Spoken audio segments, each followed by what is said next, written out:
আপুনি কৰবাৰ পৰা আহি আছিল আৰু বাটতে আপোনাক পুলিচে ৰখালে বাইকতে হোক বা অন্য কোনো স্থানৰ পৰা হোক তাৰ পিছত আপোনাৰ মোবাইলটো ললে মোবাইলটো লৈ কিছু চেক কৰিছে আপোনাৰ গাৰটো চেক কৰিছে কিবা আছে নে নাই গাঞ্জা চাঞ্জা আজিকালি গমেই পায় ড্ৰাগছৰ ক্ষেত্ৰত কিছু ক্ষেত্ৰত ধৰিব পাৰে ধৰি আপোনাৰ সকলো চেক কৰিলে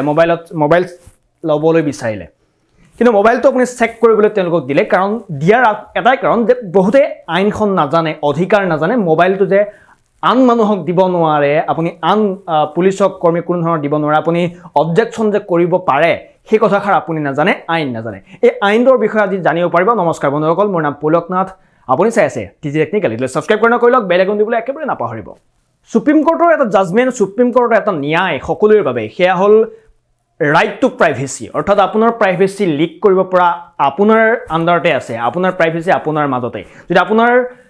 হইলক আপোনাৰ মোবাইলত কিছু প্ৰাইভেট বস্তু থাকিব পাৰে সেইটো পাব্লিক হৈ যাব পাৰে গতিকে তেনে ক্ষেত্ৰত আপুনি আন মানুহক দিয়াটো অবাঞ্ছিত এই আন মানুহক দিয়াটো আপোনাৰ কোনোবা যদি জুজবস খুজি আছে আপোনাৰ পুলিচ আৰক্ষী অধীক্ষকে হওক বা কোনোবাই হওক আপোনাৰ তোমাৰ মোবাইল দিয়ে দ্যাটস নো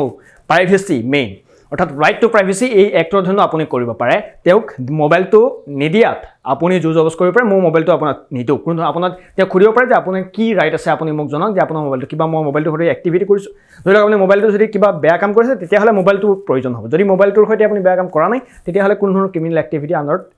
আপুনি নপৰে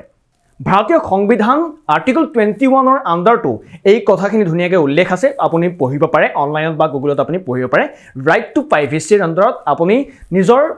যিকোনো পাৰ্চনেল বস্তু আনক দিব নোৱাৰে যেটো আপোনাৰ প্ৰাইভেচি মেইনটেইন কৰে তেনে ক্ষেত্ৰত আপোনালোকে অবজেকশন কৰিবলৈ নাজানে ওয়েষ্টাৰ্ণ কাণ্ট্ৰিৰ ভিতৰত কি হয় তেওঁলোকে অবজেকশন কৰে যিসকলে আইন জানে তেওঁলোকে অবজেকশন কৰে গতিকে আপুনি এতিয়াৰ পৰা অবজেকশন কৰিবলৈ শিকক তেতিয়া আপুনি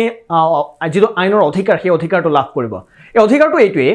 যে কোনো ধৰণৰ যদি আৰক্ষীয়ে আপোনাৰ মোবাইলটো সাৰ্চ কৰিব বিচাৰে তেনেহলে আপুনি তেওঁক দিয়াটো বাঞ্ছনীয় নহয় এই ক্ষেত্ৰত আপুনি সেই যিসকলে মোবাইলটো ল'ব বিচাৰে বা যি আৰক্ষী বিষয়ে ল'ব বিচাৰে তেওঁলোকৰ আণ্ডাৰত আপুনি 166 আইপিসি আৰু 341 আইপিসিৰ আণ্ডাৰত তেওঁৰ ওপৰত মোকদ্দমা ৰুজু কৰিব পাৰে বা যদি আপোনাক মাৰিছে পিটিছে এই সমূহৰ ভিতৰত বিভিন্ন ধাৰা তেওঁৰ ওপৰত গুচি যাব আৰু তেওঁক 1 বছৰ পৰ্যন্ত কাৰাদণ্ড হ'ব পাৰে গতিকে এই অবজেকশন কৰিবলৈ শিকক জীৱনত যদি আপোনাৰ কেৱল যে ভয় খাব লাগিব সেই কথাষাৰ নহয় জীৱনত অবজেকশন কৰিবলৈ নিশিকিলে আপুনি ৰাইট গম নাপাব আপোনাৰ ডিউটি গম নাপাব গতিকে আপুনি কাৰোবাক মোবাইলটো যদি আপোনাক কোনোবাই যদি বিচাৰে আপুনি ভিডিঅ' কৰি থকা সময়ত পাব্লিকত ভিডিঅ' কৰি আছে আপুনি আপোনাৰ ৰাইট আছে সেই মোবাইলটো আপোনাৰ পৰা লৈ যোৱাত তেওঁলোকৰ কোনো ধৰণৰ আৰক্ষী বিভাগৰ কোনো ধৰণৰ ৰাইট নাই আপোনাৰ মোবাইলটো কাঢ়ি লৈ যোৱাত গতিকে আপুনি অবজেকশন কৰিব আৰু কেছ কৰিব পাৰে তেওঁলোকৰ ওপৰত আজি বিদায় লৈছোঁ ধন্যবাদ